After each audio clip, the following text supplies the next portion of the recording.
Hello, I'm Cass Dowding, and this is the Sentimental Gardener podcast, a gardening podcast that's not really a gardening podcast. This is a podcast about how we grow, with plants, with places, and with each other. Today's guest is someone whose work has stayed with me, not because of how neat and perfect it is, but because of how alive it makes you feel. Ralph Bristow is an abstract artist and a garden designer whose path into landscape began with studying fine arts and working in historic gardens. He went on to redesign the formal garden at the Blue Mountains Botanic Garden, Mount Tomah, a space now known for its bold planting, shifting seasonal stories, and the way something new seems to become the hero every time you walk through it.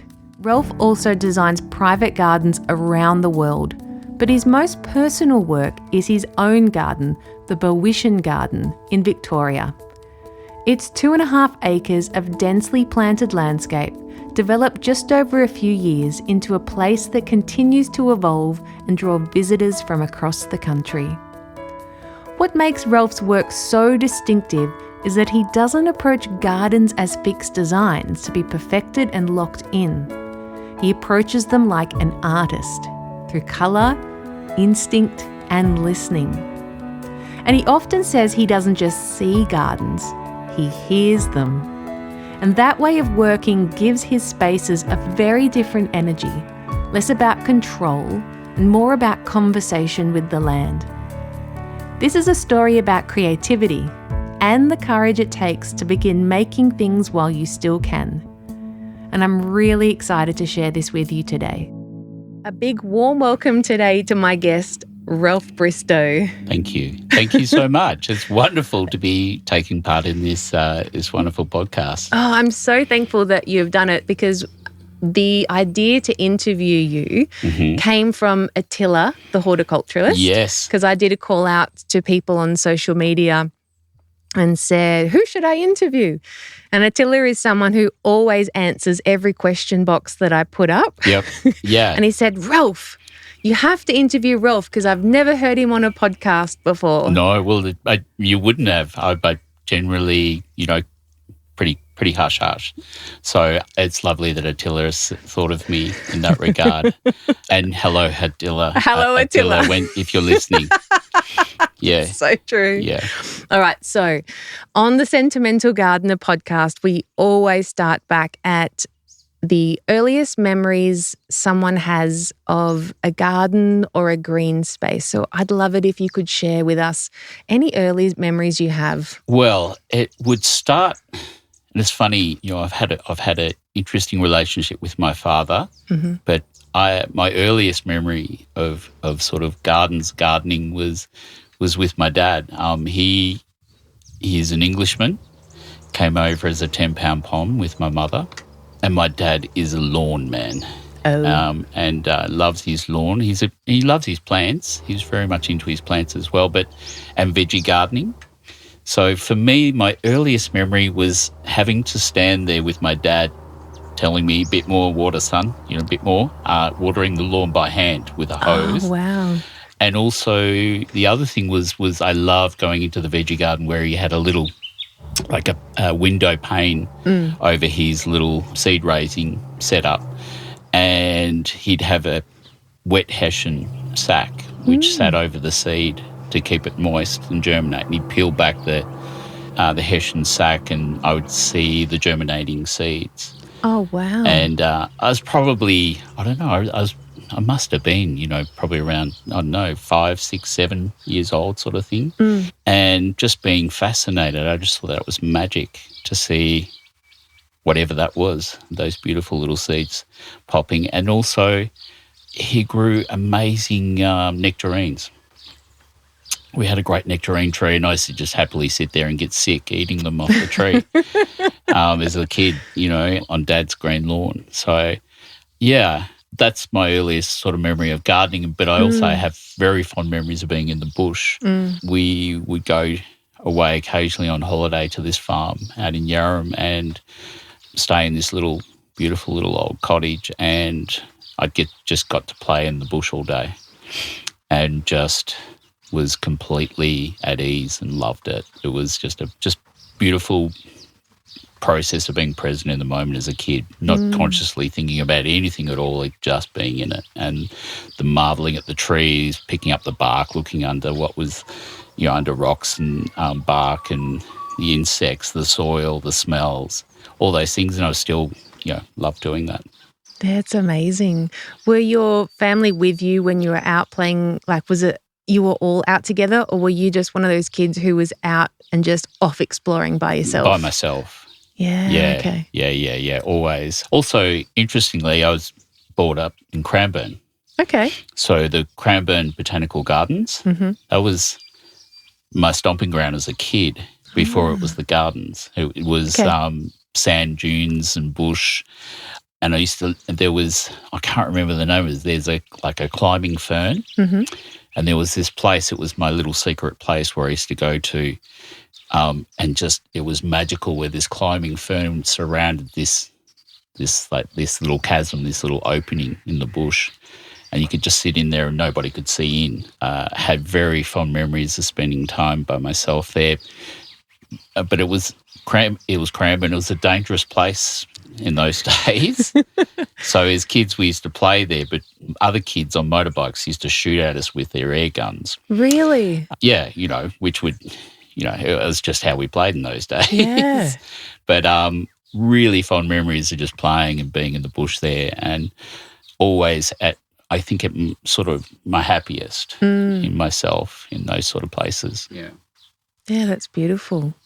So you've gone on and done painting and contemporary painting. What do you call your type of painting that you do? Is it abstract? Yeah, I guess you'd call it abstract expressionist painting. Expressionist, okay. Yeah. Yeah. It's very much kind of about sort of just streaming your consciousness. And I have the same way as gardening and creating gardens as I paint. It's about, making a mark on a canvas and starting a conversation. And I've always loved my art and painting, and I've always drawn and painted, from when I was very, very young. And I remember seeing de Kooning's art, a very well-known American abstract expressionist painter, when I was probably about 5. Okay. And it was like reading a book for me, and couldn't put it down. So that was what I was sort of driven to do, for most of my life.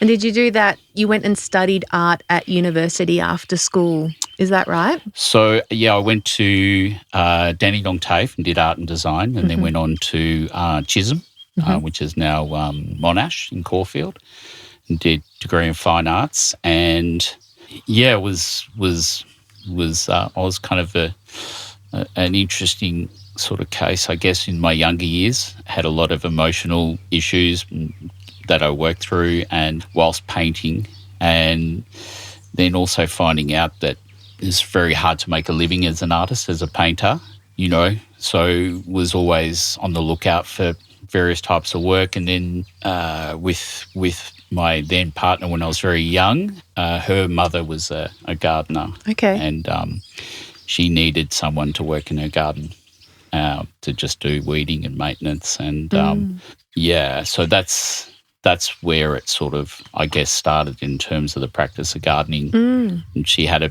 vast plant collection out in a garden in Ascot Vale. And I needed to make some money to support my painting habit. So gardening was kind of what I did for a long time. Can you remember a moment where you realised that you garden the same way you paint? Was there like a moment, or has it just happened over time? Yeah, so when I paint and I talk about that making a mark, and there's that conversation that starts. So it can be a colour, it can be a gesture, it can be just, something that has no real great intention except to sort of start that process. So, and then there's just that intuitive response to colour or mood or feelings or stories or what you're experiencing in some shape or form in your life, and how that can come out as a part of the story in your artwork. But it's all those little tiny inflictions, all those tiny little decisions and those little moments which I resonated with plants and gardens. But it's like foliage and textures and light and wind, and so it's the same approach, but it's a different medium. And I found that was just how I intuitively did it. So I always found it really interesting to hear people talk about art, and where there's artists that plan out their work before they start their final piece. For me, it's all figured out and made in that journey on the one piece, and it's you can obliterate the painting several times with parts of it still there and parts that you really focus on and like and love, that you want to sort of explore more and see where that takes you.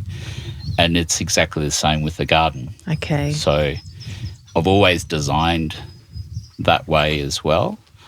I mean, there's a bunch of knowledge that you have to have in both, practices. Like, painting, you need to know how colours mix.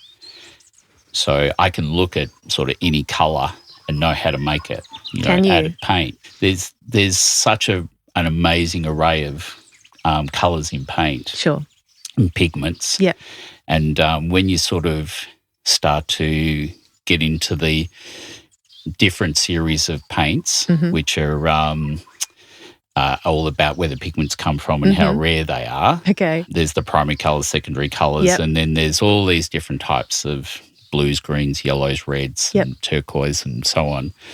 And so, you can actually develop just this innate sense of how those colours can be created in paint.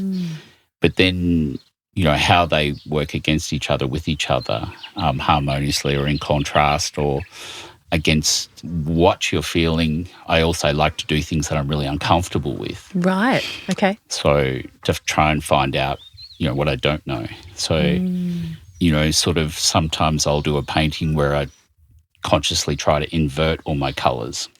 Really? That I'd be naturally inclined to do. Wow. So I do the same things with the garden.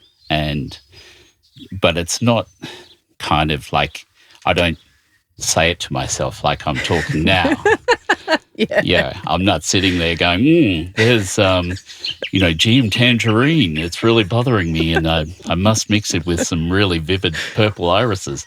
It's about actually having a sense of imagination and how that's going to work, and then throwing stuff in there that's, unknown. I'm just thinking, because I know people, or I know the way my brain works, and I see it in my head first, and then I try and replicate it in real life.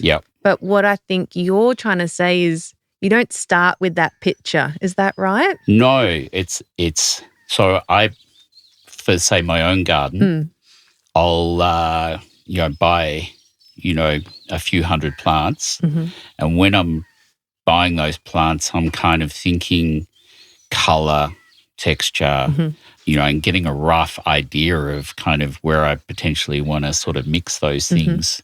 But then it's like, come home with them, lay them out and start banging them in the ground. And in that immediate sense, it's kind of like just jump in and do it. And it's because they're plants, they kind of like make it easy for you. They just can't help but generally look good. And there's the greens, in the foliage, which carries, it's continuous throughout a garden. And so, that was sort of how this garden started, was very much about just like getting the plants in the ground with this idea. It was a very different garden. And then that process of obliteration, editing and taking things out and playing with different ideas and kind of like seeing moments in a garden that you go, yes, I need to change that next winter, take a note and forget all about it, and then do it next spring when it's like, it's too late. So you don't have a spreadsheet where you're recording all the changes? I have this terrible video diary. Oh, really? Yeah. It's like, but I always forget to like put it into the folders. So when I'm trying to find it, it takes me too long to find it, so I just forget about it. But so I'm not very organised. That's okay. It doesn't need to be. Yeah. So I very much like that process, which is, I guess you could call it organic, or, where spontaneity kind of can rule. Entropy is a really important part, and kind of learning through observation, what's working and not working. I mentioned to you earlier, here the winter goes very long. We get a lot of waterlogging in areas, and but it can be bone dry in summer. So finding plants that can sort of carry through those extremes and still perform and give, they always give more than what I would ever expect. So the cycle of giving and receiving is like, it's gardening. It is, isn't it? You give what you can to the garden in terms of planting and nurturing, and, banging in plants next to each other that, kind of, not necessarily logically work. But that's that thing of finding out, having tulips and grevilleas and ginghams and alinas and yuccas and dasylirions and chrysanthemums and all these plants working together. And that's because I know they can do that here. Whereas maybe textbook, they shouldn't work. Yeah. Or people haven't made it work. But I love that you found that it can work. Well, and it's based on that initial sort of like, I remember I get a lot of plants from Antique Perennials. Free plug there, Matt and Mike. But I remember seeing the stock beds, just these vivid banks of colour. And for me, that's just like squeezing the tube of paint. And going, let's let that colour rip through here. But what I'm also finding is that rather than doing block planting and swathes of planting, that you can have a lot more plants fail and still have a lot of success in the garden if you kind of open up the mix and you can repeat plants here and there and everywhere in a way that still gives that sense of mass and, joy. Yeah, so I'm probably diverting because while I'm talking, I'm seeing all this. Yeah, we are. Yeah. We are. We're sitting out. What do you call this area? So this is just our little gravel courtyard. Gravel courtyard. Yeah.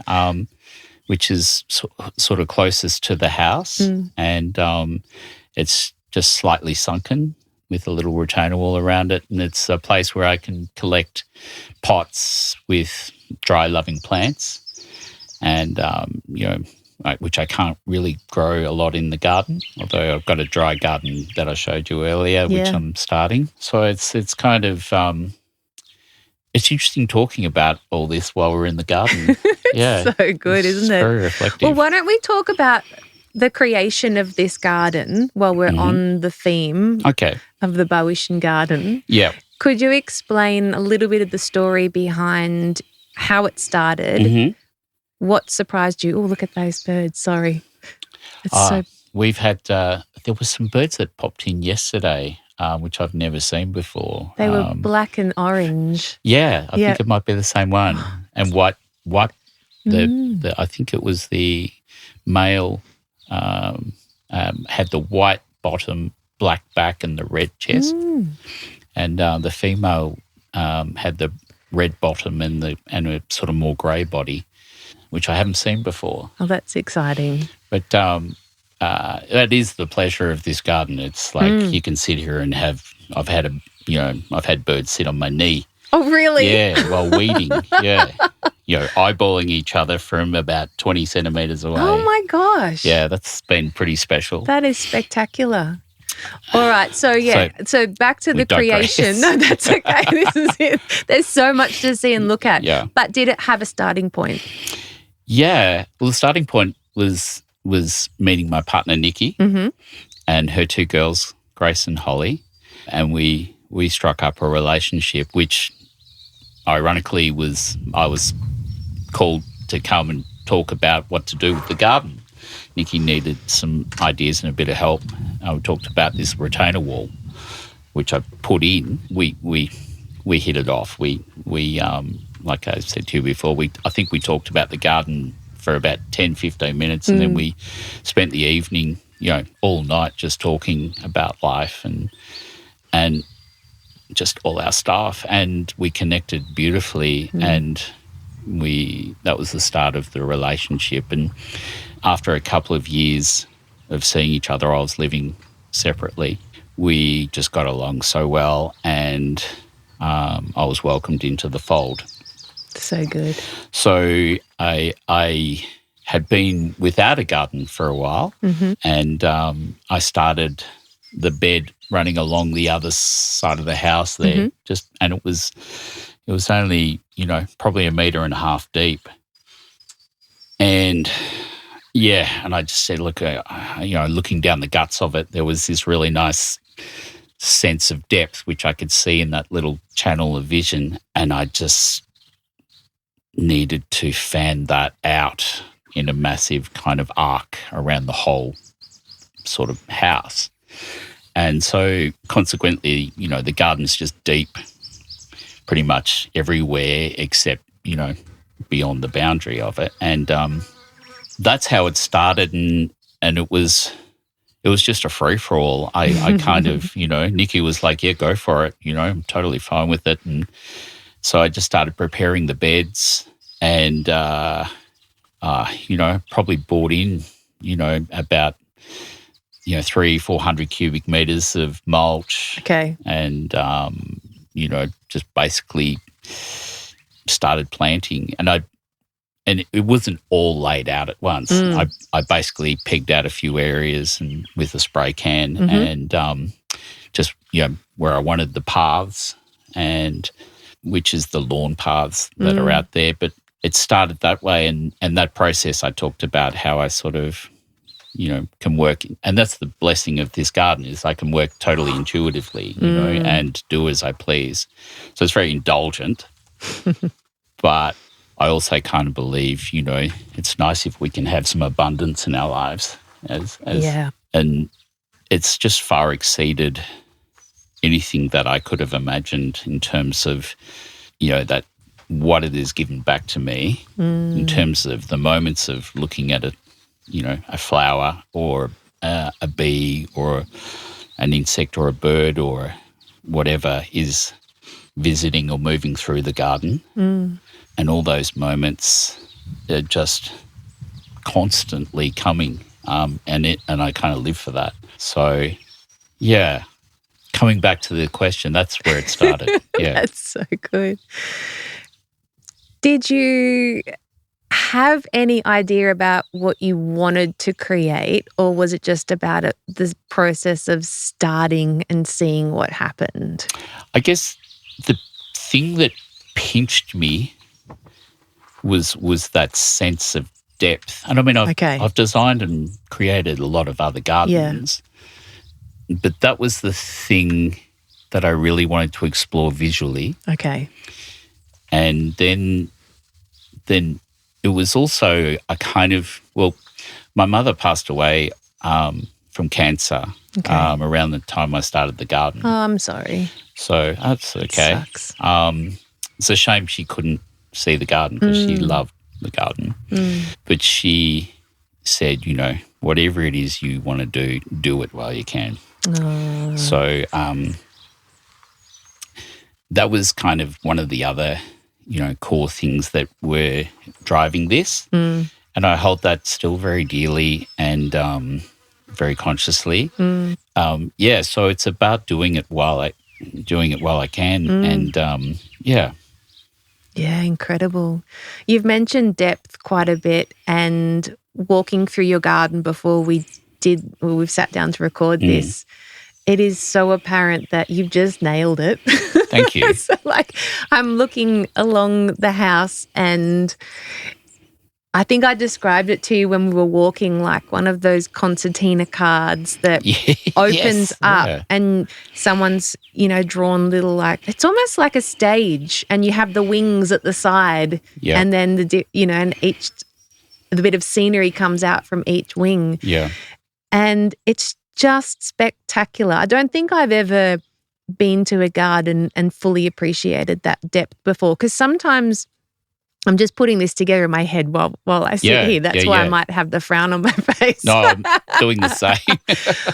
But sometimes people have the view as the focal point, don't they? And it's all about getting to the view, but it's almost like what you're creating is your eye gets drawn to the first part, which is the focus, but then just beyond that, there's another view, and then there's another view. So it's really important what you brought up has reminded me that depth that I talk about, it's not just one point. It's so as you're constantly moving through the space, you can be drawn to what's up close, and you can look up at any point and kind of appreciate that depth.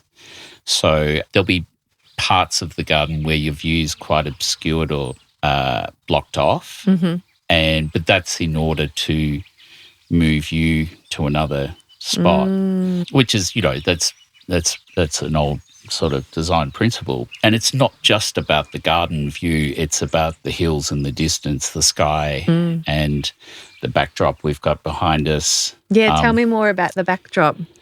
So that's the Broken River, and it kind of is a broken river. Most of it actually runs underground, but it does run fast and full when we get a lot of rain. And we're very fortunate here. We've got a great little permanent spring-fed hole in where a lot of water comes underground up through there. So there's always water there. Summertime, that river dries up to almost a puddle. We have platypus that lives there, and we have the native water rats that also live there as well. They're fascinating to watch.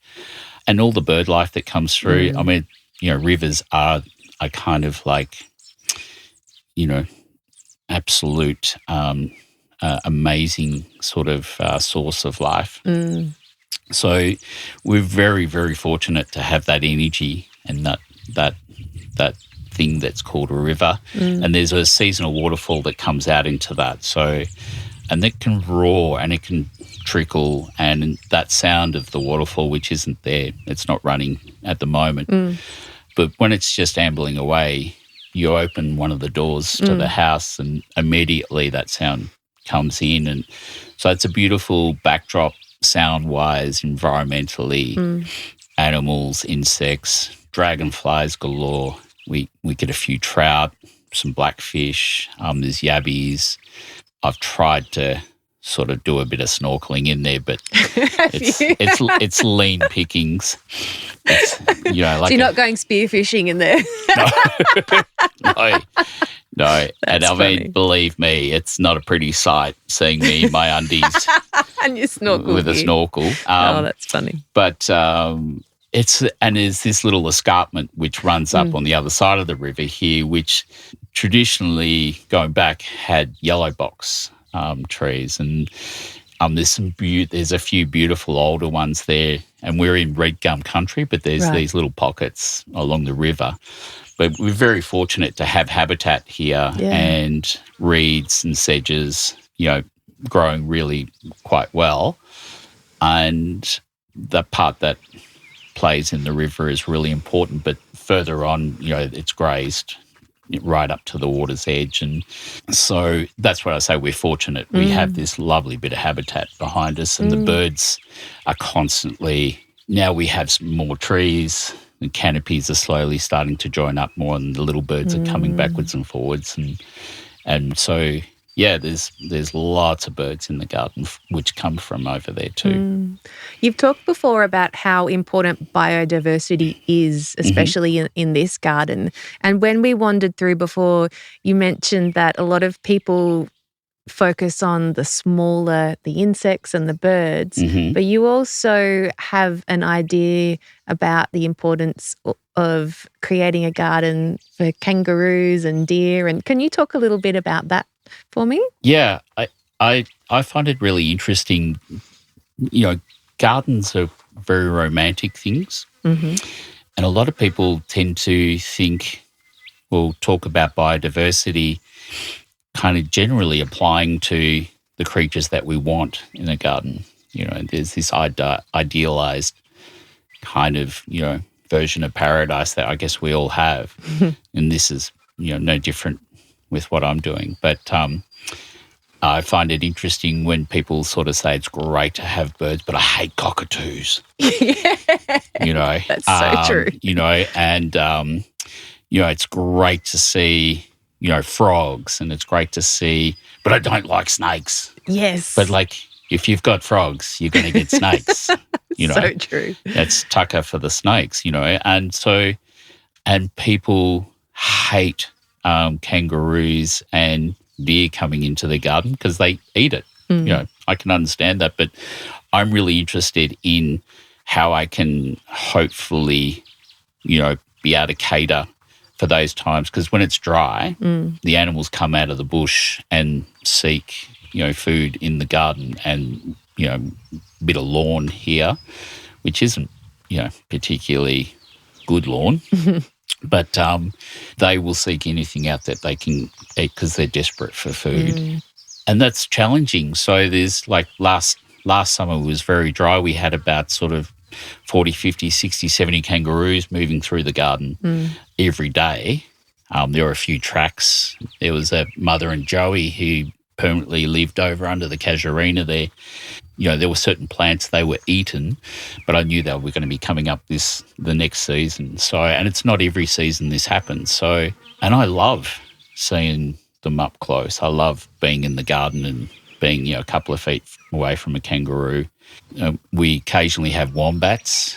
They can be extremely destructive, but I'm on their land. So I guess that's just part of the story of what this garden is, and whatever part I'm sort of playing in it, the garden has brought all these creatures in. So I love that. Yeah. So hopefully, and I mean, if the garden gets totally mashed and it can't work, then that's what'll happen, So it's almost like it's that dialogue, it sounds like, you have with nature. Yeah. So you're here, but it comes in, and then you respond in a certain way, and then you learn to live in harmony somehow. Hopefully, hopefully that can work. But if it gets to the point where the garden's just not really going to work because of the animals in here, then but I am using plants. Like the garden is heavily planted with plants from the Lamiaceae family. So salvias, agastaches, phlomis, whatever else there is, lepichinia and rosemary. And so, they don't like those plants. So they're kind of a natural barrier around. If I've got particular plants that are maybe more edible, I'll potentially densely plant with those other plants around them. And because the garden is so densely planted, the deer don't like to be in the garden. They'll come through it, and of course they'll take out some plants, and that can be heartbreaking. But yeah, I mean, if the deer are coming in, there'll be certain plants where I'll, stack a bunch of whatever around it to give it some protection for that little while. Looks extremely unsightly, but, it's what you do to help certain plants through. Yeah. And also there's a number of natives as well that are in the mix, go by untouched.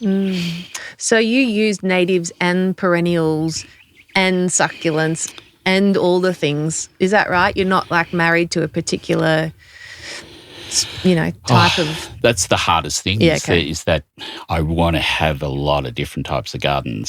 So I'm trying to sort of bring all these things into a wild garden. Okay. You know. So but it has to work in terms of how everything kind of works with each other. Sure. Yeah. And so you use the term wild garden, but there's also been terms in the past like the new perennial movement, and now there's like naturalistic gardens. Yep. Do you identify with any of those terms, or do you just... No. No. It's interesting, isn't it? Yeah, I never have. I've kind of gardened this and created gardens the same way. Yep. And so I don't really subscribe to that sort of categorization or formula of something. And it's not, I don't say don't do that. But it's just, if you had to say what sort of garden it is, it's a fairly wild sort of garden, you know. But I mean, wild doesn't mean there's so much weeding and maintenance and work I still have to do. Yeah. But there are elements there where plants are naturalizing and doing their thing and taking over and having a stoush with other plants. And so, there's a wildness to it. But I mean, ultimately, all gardens are, human creations. Yeah. So it's not wild. Yeah. It is a created space and entity. Yeah.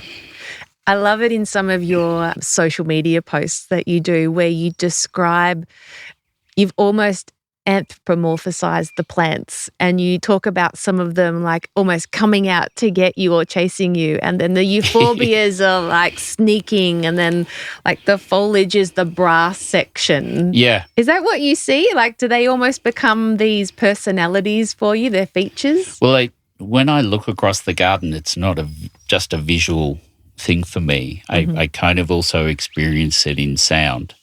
And so, there's a different sort of, it's almost a synaesthesia. And I mentioned it briefly to you before. So I kind of see certain plants as sort of horns, or experience the sound of horns, or notes, or percussion, or cymbals, or there's a rhythm in the garden which is also based in sound and music. So it isn't just colour, it's not just texture, it's not just a visual thing, it's very much a sensory thing. And I kind of I like how plants can sort of, you mentioned, I think I recently talked about the berberis over there. That's it, yes. Yeah, it's like it's following me around the garden. It's like I turn around, it's like, you again, and it just has this sort of presence. So, I kind of, that's just, I guess, how I experience it. Yeah, I love it. And that's what I love about talking to people in their own gardens, because everyone experiences things differently, and we can all learn from that. Yeah. Because it's more than just coming to Ralph's garden because it's beautiful. There's almost something that you experience that someone else might not experience. And that's why they can't put their finger on what is it that he does. And it's actually because you're actually experiencing the world so much differently. Yeah. And it's so awesome. I love that. Yeah, it's that is the really lovely thing when you open the garden, and because you're in your own crazy world when you're just doing this. It's just me and the dogs and the birds and whatever, and you're talking away in all sorts of funny voices to yourself, going mad. I go particularly mad when I've had to clear all this 2.5, 3 acres of garden beds of onion weed by hand. Oh. It's still there, but it's moments of insanity. but sharing the garden is wonderful, because I like to hear other people's experience. I really deliberately, when you come in, there's those stepping stones. So people come in and they bottleneck at those stepping stones, and they're forced to look where they're stepping because there's stones there. And when they get to the end of that, they look up properly, and then they kind of they've had their little moment of passing from the previous moment of arriving into the garden. And I just love watching people kind of show what they're, feeling or thinking. And then they are happy to talk about their life coming into the garden. So that experience, and it's the same with art. Everybody sees something and it's related to them or their life or experiences. So I love hearing, because that changes it for me. And it's just awesome to share it. Yeah. What's your favourite thing that someone's ever said about the garden here? Or what brought you maybe the most delight? It's just being overwhelmingly positive. Okay. So I couldn't say a one thing. There's been, some people that have been, teary, emotional, so happy or just lost. Kids are wonderful in the garden because there's just no rules. Yeah. And they just run around like crazy, and they're, this high sort of thing. So everything's, and it's great because the garden at the moment is very low. It is, isn't it? So there's parts of the garden which are, around sort of 6 foot high. So, and you're walking through that and, and it's great to see kids running like crazy through it. The scleranthus, there's a surviving scleranthus over there. It's like that hummocky green sort of plant, and kids just go nuts for it. It's irritating because they stick their fingers in it and want to pull it apart. But, it's so for me, it's not what's so much said. It's actually more sort of gauging the experience. Yeah. Okay. So you work as a garden designer as well and design gardens all around the world. And one particular place that you source plants from, you mentioned before, is Antique Perennials. Yep. Matt and Mike are the owners. I called Matt before this interview when I was doing my research. And one thing he said about you, which I thought it was just brilliant, is that you're one of the few designers that actually go to the nurseries and look at the plants and see them in person. How important is that to you in your work? It's a no-brainer to me. You just have a better connection through the whole process, and also the knowledge that you can gain by a quick chat. What height does this grow to? When particularly is it flowering? Love this colour. How many can you get? What's it like in the wet? I mean, guys who grow their plants and know their plants, they'll give that to you, information, just bang. And so it's invaluable for that. But it's also seeing the presence of the plants, So I can't imagine. It's a bit like, using an analogy as a painter. It's like painting blind. That's a cool analogy. So you kind of need to know your plants, and obviously there's a lot of plants you don't know. You try out, and if you've got clients that are trusting enough and don't mind a bit of failure, then you can have a play with some plants with your clients' gardens as well. Obviously, there's a financial risk with that as well, which you try to limit. Yep. But some clients are really actually into it. So coming across that sort of thing is great. But, project in Egypt was fantastic, visiting the growers there and seeing insanely wonderful plants, completely different to what I'm used to using just because of the environmental sort of limitations. Yeah. What's that like? What's that experience designing a garden in Egypt where it's not your it's not your climate, your plants? I love it. Yeah. It's where I get to use plants that I love. Tell me more. So using pandanus and lots of different sort of cycad plants, dayuns and cycas and zamias, and I can't recall the tree names. I have to go to my list for that. But it was like, walking through, and it was really hard, the language thing and the pronunciation of Latin with their language was quite different to how I pronounced it. So there was a lot of interpretation. And then I videoed everything. So I would,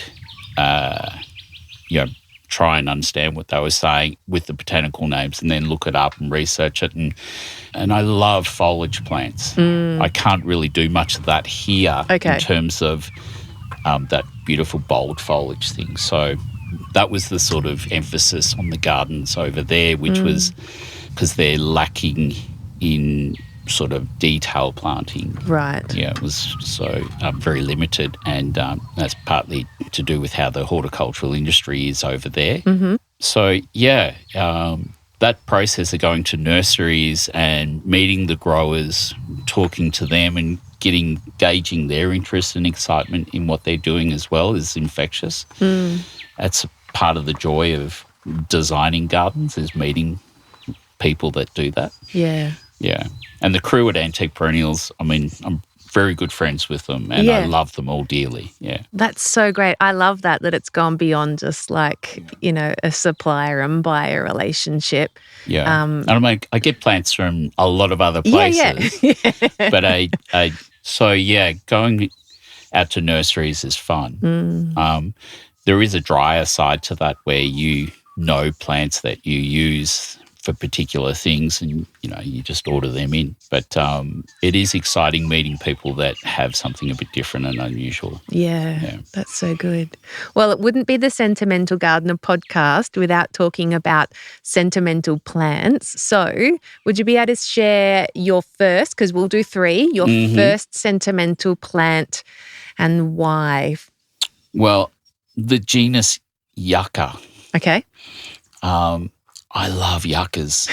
And sadly, the genus, we talked about it, builders who use Yucca elephantiopes everywhere and just destroyed the reputation of yuccas. I just think it's just such a wonderful genus. And I first fell in love with them with a really beautiful garden out near Rochester, a cactus garden.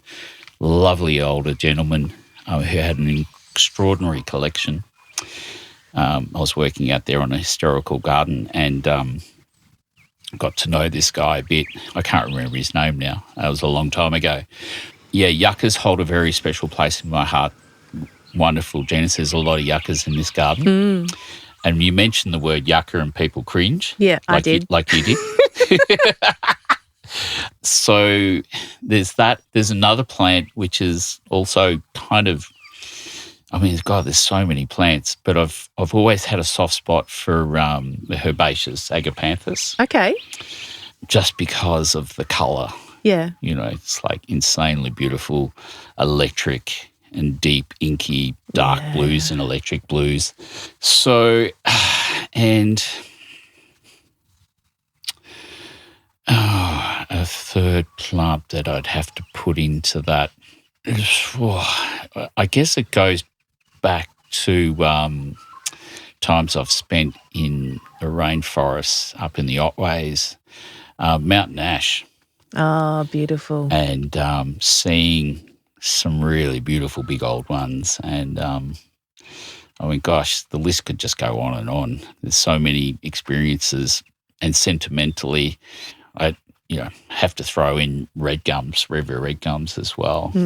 Gosh, standing at the base of some of these, kind of like extraordinary, monolithic, beautiful, just the most statuesque, crazy, beautiful, gnarly story, that you can be in the presence of. And a lot of beautiful old trees are like that. But, sort of on the dry river banks through the Flinders Ranges, trees that were just meters wide, and, they kind of moved me to tears, Yeah, it sounds like nature just has a way of getting through and speaking to you. Yeah, I'm always torn and in conflict when I go out into the bush. It's perfection, and actually just feel like giving up. Oh, do you? Yeah, I feel like just wiping out the garden and just having a crack at bringing in the bush. I mean, the vacant bit of paddock out there that was just very slowly started some ideas with some planting Eucalyptus sadaroxylon, the ironbarks. They have those lovely dark black rusty trunks, and then ideas with xanthorrhoeas, sort of throughout. And then I'm thinking I'd love to do a bush tucker garden and love to do fire management control. And so, because there's the bush and how you can live and work with that and play with that. But it's just perfect out there in the bush and going deep out into the mountains. You feel spectacularly small. Yes. Yeah. Very so true. insignificant. Yeah. A garden's really different to that. It is, isn't it? Yeah. There's just that thing of knowing that this has been going on for so long and it happens all the time, every day and night. And it's all linked up and it has its reasons for doing and being there, based on what this planet is, and it's extraordinary, that natural environment. Yeah. So, I mean, I guess I'm not trying to mimic nature in a garden, but it definitely is kind of part of that sort of story. Yeah. Part of what goes in. Yeah. I think. Part of it's just exploring it and trying to see, what it all means, isn't it? Anyway, as well. Yeah, I mean, you can definitely take inspiration from the bush and kind of apply it in lots of different ways. Just sort of seeing, repeated plants in a space, and there's all those kind of, I just see that and kind of take it in. I always find it weird when I hear people talk about it because I sort of don't think that way. Yeah, so talking about it is quite odd for me in terms of, I guess I'm here talking about my process and what I'm doing and all that sort of stuff. So it is on a really deeper level, it's so important. I kind of really like to connect. And when I've been out through Central Australia and meeting with Indigenous people and communities and, having the privilege to get some insight of that connection between the people and the landscape and the cycles and how that's experienced and lived in, that blew my mind. Because I was brought up in Cranbourne, which was not into that sort of side of things at all. So, yeah, I've also found out my partner, Nikki, she got in touch with an archaeologist who we know. We asked him to walk the river with us and, he was showing us all these places where people have lived for thousands of years, where long grooves in these rocks were from sharpening of spears for thousands of years, and places where there's all this evidence everywhere. This particular gentleman, Chico, he was like a kid, walking around in this wonderful. He could see all this stuff because he works with Indigenous people and documenting land and sites, and so that is a really interesting layer that is here. And so, there's so many different ways of connecting and exploring gardens and landscape, that's what I love about it. It never stops expanding.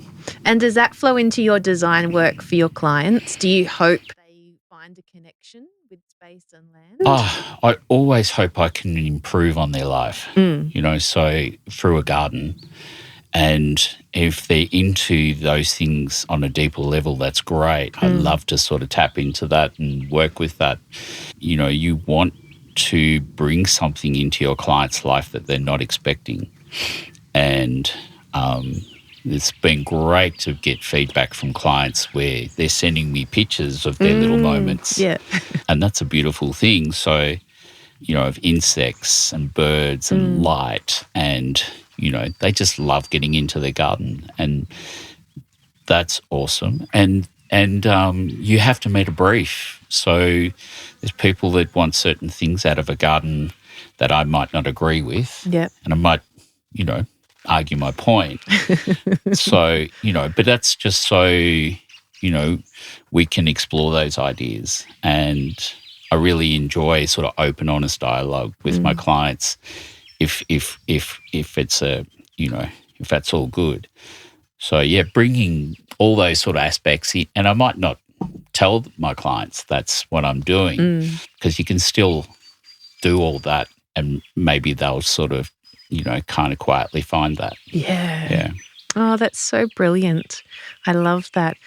Well, we've covered so much today. Yeah. And thank you so much for sharing all about your process, because I understand it can be hard sometimes just to explain something when it comes so intuitively. So it's been fascinating listening to that. Thank you. Yeah. I'm going to end with 5 quick fire questions. All Are right. you ready? Okay. Shoot 'em, Rex. Okay. First one. A documentary team comes to the Barwitian Garden and captures some lovely slow-mo panos of your garden. Now, what music do you tell them to put behind the visuals? Oh, okay. Well, I've mentioned before, I'll go with that. A bit of Tenderlonius. Okay. Yeah, he's a fantastic musician, flute player, saxophonist, jazz fusion, and he's got some mad stuff which would go great. Okay. Yeah. All right. I might have a go later at doing some slow panos. Yeah, for sure. Yeah. I thought you were going to ask me to do some slow-mo as well. Yeah. All right. Second one. Okay. Antique Perennials wants to create, hypothetically, the Ralph Bristow collection. Okay. What 5 plants would you put in that collection that people can go buy and take home and try and create something in their garden? All right. 5 plants. There's a great little plant, Tennessee Maharajani, I think it is. Okay. The species name, I'll probably get it wrong. Great little silver foliage plant, I would say, and tough as nails in the dry. There's Niphofias. They've got a great collection of those going, and ranging from dwarf to some more spectacular, larger ones. Look, it's GMs. Yeah, I mean, they're not a particularly super special plant, but they're fantastic this time of year. Yeah. So seasonally awesome in spring. Gosh, those guys have such a great list of plants. I definitely have to go with Agapanthus. Okay. There's one called Bressingham Blue and another one called Tor Valley. Okay. And there's another one, I think it's called Black Magic, which they generally, they haven't had it for a while, but is it Black Magic? Oh, geez, I'm terrible on names. But, yeah, as I mentioned before, great genus of plants. Yep. That's 3. Is it? Oh, I lost count. 3 or 4? Tennessee. I've been enjoying Santalinas a lot lately. And I'm looking around the garden. What's in the garden? And Phlomis. Oh, yeah. love the Phlomis. They grow a fantastic range of Phlomis. Yeah, but I mean, you can pretty much rock up to their nursery, any time of the year besides winter. Yep. And when they're closed. But yeah, any time of the year, and they just have a great selection of plants going. Yeah. Lots to play with. Awesome. Yeah. Okay. 1 word or sentence to describe how you feel when you're in your garden. Uncomfortable and blissful. Love it. So good. 1 person, living or dead, who you'd love to have a whiskey with and listen to their garden stories. Well, or a cup of tea. Yeah, look, I do love a whiskey. 1 person who I'd like to sit with. That's an interesting question. I'd love to chew the ear off with Pete Waldorf. Oh yeah. So good. I've heard him talk. He's quite straightforward in how he talks, but his language in plants is extraordinary, and his knowledge is crazy. And it's interesting because when you hear him talk, it's so different to the joy and the exhilaration and energy that I see in his gardens. Okay. So, yeah, and there's heaps of others. Yeah. But it'd be good, and whiskey would help. Well, speaking of whiskey, my last question. All right. If you were to raise a glass of whiskey to your garden, what would you be toasting to? Oh, just life. You know, it's like the garden says life so wonderfully, eloquently and vividly in all its forms. You know, it's that's the sentiment I think I'd be toasting. To life. Yes, it's pretty straightforward. It's brilliant. It's beautiful. It's poetic. Yeah. Look, there's so much deeper stuff in there, but, you know, that's a good one. Yeah. Life. Well, we could talk for hours and hours, Ralph, but I'm so grateful that you've let me come to see your garden and that you've shared your process and just your story. And thank you from the bottom of my heart for being a guest today on the Sentimental Gardener podcast. Well, it's my pleasure. And I have to say, it has been such a delight to meet you, Cass. Oh, thank you. I've so enjoyed talking with you. I love what you're doing. I love what you're doing for horticulture in this country. I think it's such a wonderful thing to bring to the people, and you do it beautifully. It's so well set up. Your website, you're a wonderful person. Thank you. And you bring so much of that into this as well. So thank you for having me. It's been an absolute pleasure. Awesome. Cheers. Cheers to life. I've been thinking about something Ralph said about how he deliberately makes himself feel uncomfortable. In painting, he'll invert the colours, choosing to go against his instinct just to discover something he doesn't know yet. He'll start without a plan, no finished picture in mind, and start with just a mark, a colour, a feeling, and then he listens. He told us that it's the same in the garden, and that he doesn't just respond to what looks right, but to what the space sounds like. Because for Ralph, someone who experiences synaesthesia, a garden doesn't only appear, it moves to music. Like jazz fusion, inversions and improvisation, tension bending into release. Musicians call that dissonance, those unsettled moments that somehow move us the most emotionally. Ralph gardens in that same spirit. He lets the colours contrast and invert, and he welcomes entropy, the constant falling apart and coming together of things, as part of the work. And walking through his garden, I felt what that creates. Not a place of certainty, but a breathing space, an openness, a feeling of aliveness, held between intensity and rest. And that's when something for me became clear, that it's not the gardens that are emotional. We are. We bring our emotions to the garden. But what the gardens can do is offer the safety that lets those emotions move through us again. And when I think about what started Ralph's garden, I come back to his mum's words. Do it while you can. Not as urgency, but as a permission. Permission to begin without certainty, to step into the tension and to trust that harmony will arrive through the doing. Not waiting for everything to be resolved, beginning while things are still unfinished, because that's how life unfolds. And maybe that's the real invitation here, to step forward while the song is still being written. If you enjoyed the conversation today, I would love it if you could share it. You can leave also a review on Apple or Spotify podcasts, and it really helps other people find these stories. This episode today was brought to you by paid Substack subscribers to The Sentimental Gardener. I also want to extend a huge thank you to Hayden Schuler from Barwitian Gardening for our theme music, and my #1 cheerleader, Tom Dowding, for audio support. This episode was recorded in the Barwitian Garden on the lands of the Tanarong people.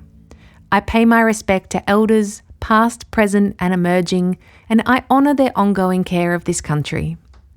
This is the Sentimental Gardener podcast with me, Cass Dowding.